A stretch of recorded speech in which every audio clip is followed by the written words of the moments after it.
Now, the second of 3 men accused in a rock-throwing spree that terrorized Jefferson County and killed one driver has now been sentenced. Zachary Kwak received 32 years in prison, and Denver 7's Danielle Kreuter was there as the victim's family had to relive the pain of facing yet another co-defendant.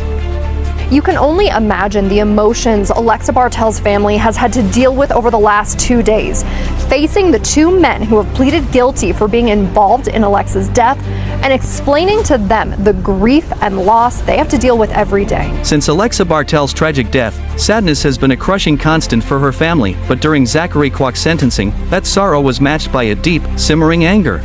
They cheered. They took photos. I'm an image that I have to go to bed and I look at God every night and I say, please stop, please stop, please stop. And he said, I swear to tell the whole truth and nothing but the truth. And it was lie after lie after lie.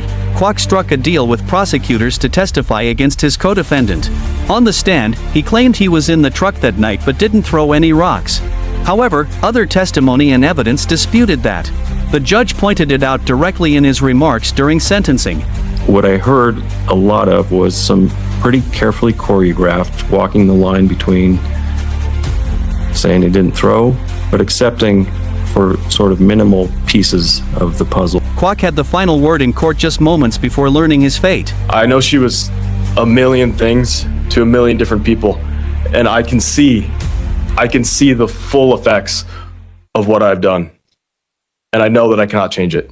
And all I can do now is to just say that I'm sorry. The judge handed down a 32-year prison sentence, the maximum allowed under Kwak's plea deal with prosecutors. Joseph Koenig was convicted of first-degree murder, meaning he faces a mandatory life sentence. However, that sentencing hearing is set for June.